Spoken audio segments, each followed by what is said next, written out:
Hello and welcome to Mythical Meeples. Today I'll be reviewing the Wizard Arcane Tradition, School of Sangromancy from Grim Hollow.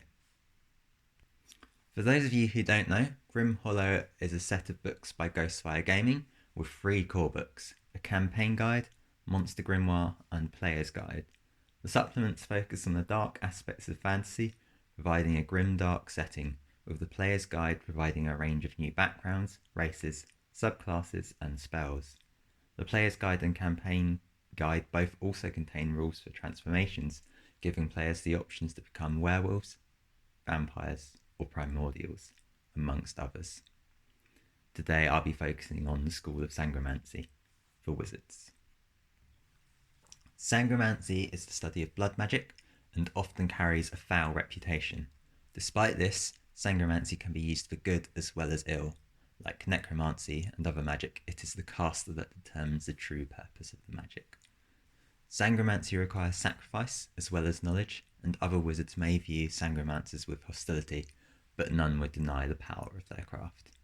So it's worth noting, sangromancy spells are a new set of spells introduced with Grim Hollow. Sangromancy spells require the expedition of 1 hit dice per level of the spell cast. They also aren't their own school of magic, like abjuration, evocation, etc., but instead is an additional part of that spell, much like the ritual tag. For example, first level spell Blood Rush is from the School of Transformation, but is also a Sangromancy spell. As a first level Sangromancy spell, you must expect 1 hit die to cast it as part of the casting of the spell. So, wizards choose their school of magic at 2nd level, and begin gaining benefits from this subclass from that point onwards. So at level 2, you gain 2 features. The first is Sangromancy Savant, so the golden time spent to copy a Sangromancy spell into your spellbook is halved. Additionally, all Sangromancy spells are added to the wizard spell list. So the first part of this is very standard for many wizards classes. Halving the time and cost of spells to be copied can be seen in every Arcane Tradition in the player's handbook. The additional Sangromancy spells are a nice bonus, giving you an additional 10 spells and allowing you to make full use of your subclass features, as there are 17 Sangromancy spells in total. The second feature is Full-Blooded. You gain a pool of d12s equal to 1 plus your wizard level, so from this level it will be 3, and this will increase as you go up levels. You can expend dice from this pool instead of hit dice when casting Sangromancy spells. This pool replenishes after you finish a long rest. So this feature allows you to make full use of the Sangromancy spells. Usually you'd be prevented from using many of them by the limited number of hit dice you have, but with this feature you can cast Sangromancy spells for a significantly longer period of time. The dice being d12 also means you can cast them at a much more powerful rate or level, as some Sangromancy spells deal damage based on the hit dice being used to cast them. So at level 6, we gain another feature called Sanguine Vigour. Your hit point maximum increases by 6 and increases by 1 again when you gain a level in this class. Additionally, when you cast a Sangromancy spell, you regain a number of hit points equal to the level of the spell. So Sangromancy spells require the use of hit dice, so starting with more health means there's less need for healing.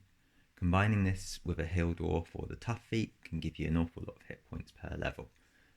Regaining hit points by Sangromancy spell helps offset the hit dice lost by casting them, making up for your reduced healing capabilities during a short rest, as you have less hit dice to expend during that short rest.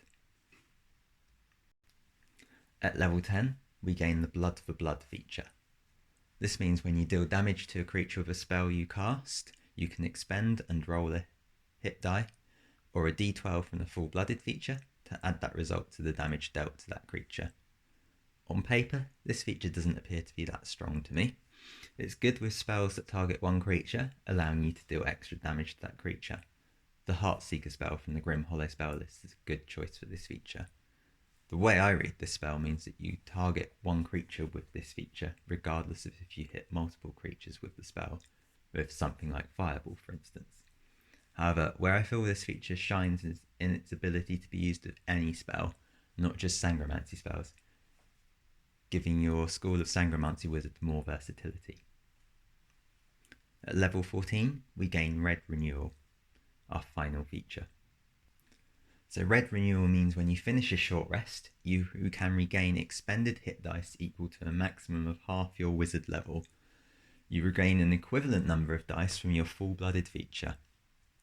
You can't use this feature again until you finish a long rest. For me, this is an incredibly strong feature, allowing a Sangromancy wizard to benefit from a short rest much more than other wizards would. It allows you to cast your Sangromancy spells for longer, which are a main part of this wizard school.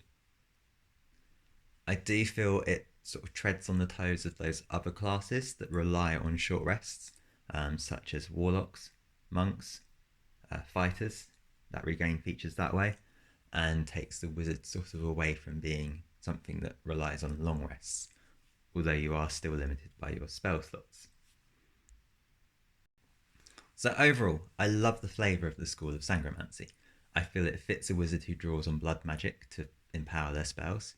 I also feel it really allows the Sangromancy spells from Grim Hollow to shine. When using a d6 from the wizard's hits dice may seem a little weak, suddenly using a d12 doubles your average damage, a significant increase. Gaining access to spells from other classes, class spell lists, also makes the Sangromancy wizard much more versatile, as they gain access to abilities that would normally be restricted. With all this said, I do think the School of Sangromancy has the potential to seem broken or overpowered. Although I'm not completely familiar with the Sangromancy spells, they do seem relatively strong in comparison to other spells of equivalent level. I know part of their limitation is their requirement of hit dice to be used, but the School of Sangromancy means you can largely overlook them, or this restriction, gaining extra dice for the casting of Sangromancy spells. As I said before, I feel the School of Sangromancy does a very good job of fitting the flavour of Blood Mage, but will perhaps outshine other players in the campaign and make encounters difficult to balance. So I hope you enjoyed this video. Thank you for taking the time to watch it. Please hit that like button, comment, subscribe. This all helps me grow and be seen. As well, you can support me by becoming a member of Mythical Meeples or support me on Patreon, where you'll gain access to extra content, sneak peeks, behind the scenes, all that sort of thing. So thank you for watching. I'll see you in the next one. Bye for now.